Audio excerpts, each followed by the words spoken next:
Good morning students. Let's do one more topic from the circulatory system, that is your blood circulation. In this video we will study what is circulation and the types of circulation taking place in human body.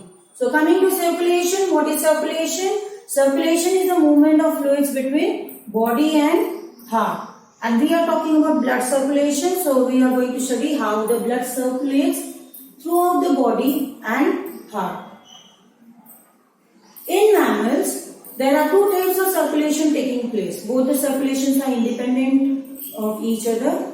One circulation is between heart and lungs and the other circulation is between heart and body. So what are those circulation? Let us study that first. The first one is your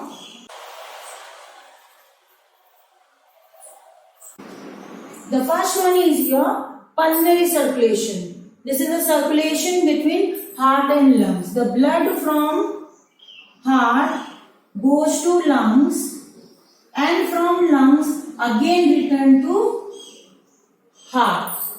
And the second type of circulation is your systemic circulation. Second type of circulation is your systemic circulation, which takes place between heart and body. So blood from heart is circulated throughout the body and from body the blood again returns to heart. So these are the two types of circulation taking place in human body. One is your pulmonary circulation between heart and lungs. Pulmonary is the term related to lungs. So whenever you study any topic related to lungs, you will often come across the word pulmonary. And this one, the second one is your systemic. Students often confuse with systematic and write down systematic. It's not systematic, it's systemic circulation. The circulation taking place between body and heart. Both the types of circulation together, since two types of circulation is taking place, so both the type of circulations together is known as double circulation. Both the type of circulation taking place together is known as double circulation. So what is double circulation? It is a circulation of blood through heart twice before it goes back to body. So now let us study how double circulation takes place in our body. Here I have drawn some of the major organs of the body through which the blood is going to circulate. These are important body parts through which the blood circulates. One is your head, lungs, heart, the pumping organ, liver, intestine and kidney. So beginning with heart. I have drawn heart, 4 chamber separated by cuspid walls and the openings through which the blood is going to enter or leave the heart. So beginning, let the blood enter heart. So in which part of the heart the blood enters? That is your right auricle. Now I have used blue color because the blood on the right side is your deoxygenated blood. So I will write here.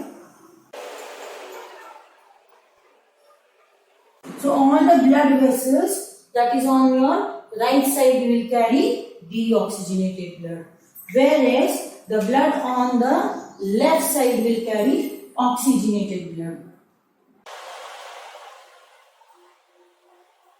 So blood on the left side will be your oxygenated and the right side will be your deoxygenated.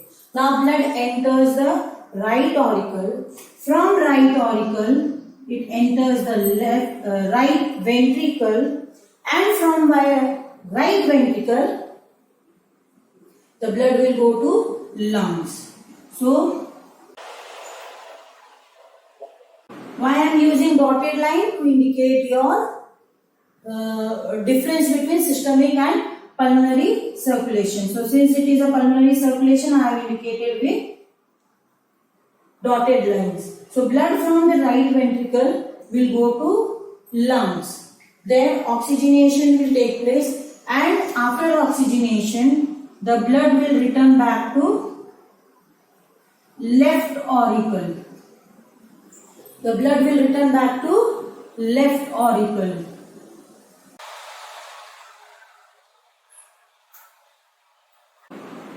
So blood will return to left auricle.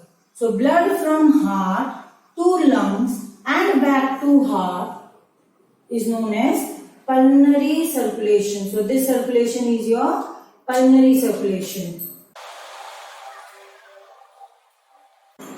A circulation in which the blood from the right ventricle goes to the lungs and returns back to the left auricle of the heart is known as pulmonary circulation. The name of the arteries and veins that it carries blood is the blood vessel that leaves the right ventricle is your pulmonary artery. Here I have prepared all the keywords once again for all the short forms that I am going to use here. So this is your pulmonary artery taking deoxygenated blood to lungs and then bringing back to left auricle of the heart via pulmonary vein.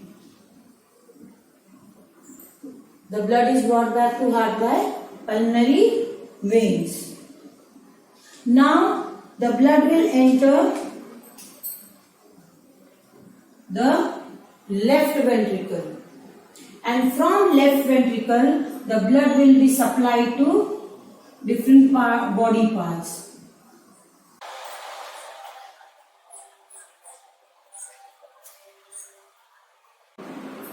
So you can see from the left ventricle blood leaves the heart. The blood vessel is known as aorta. This whole, the major artery is your aorta, which will supply blood to different parts of the body. Now aorta will carry blood to the heart also, to the head. Aorta carries blood to the head part, and aorta carries blood to liver, intestine, stomach and intestine, and your kidney. Apart from this, other body parts also receive the blood, but these are the major organs whose circulation or the movement of blood through this organ is very important. So now the blood enters different organs. Arrows are very important. Without arrows, no marks will be given. So now what will happen? The blood enters every organ and then leaves the organ and returns back to heart. Direction of arrow is very important. So now the blood is collected from various body parts.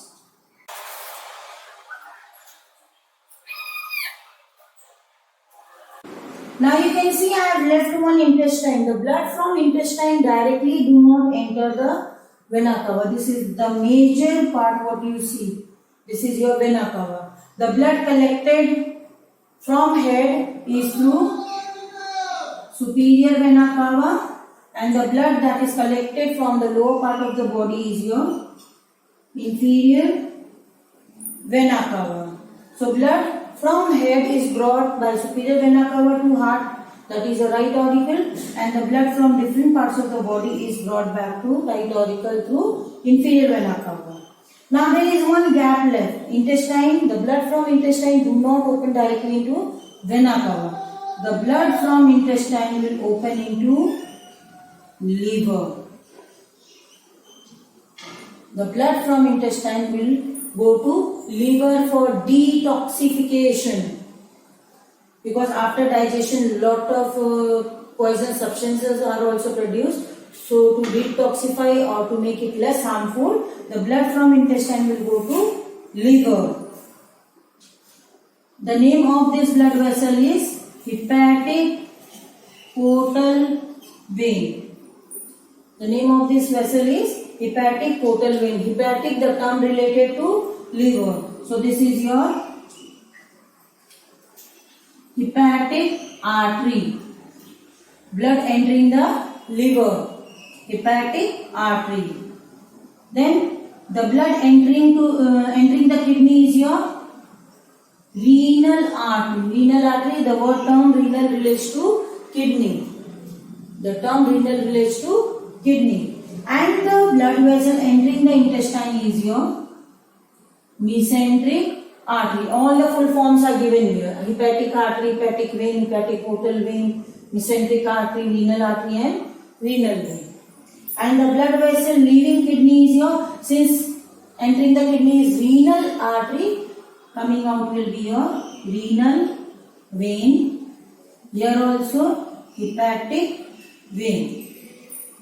So this is how the blood circulates throughout the entire part of the body. And this type of circulation is known as systemic circulation.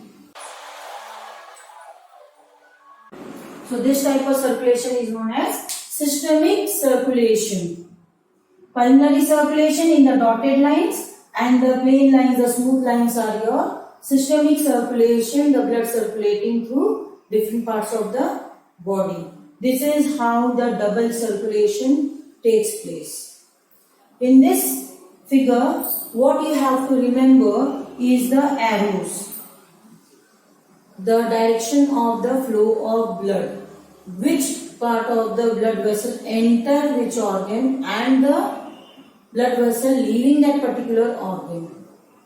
So this is very important. Without arrows, no marks will be gained. Then the namings, you can do the namings in this manner and then prepare the keywords, because the space is very less. So if you write the full forms, it may look very untidy. So to give a neat appearance, you can follow this method using short forms and preparing the keywords. This is all about your double circulation. Keep practicing. Goodbye.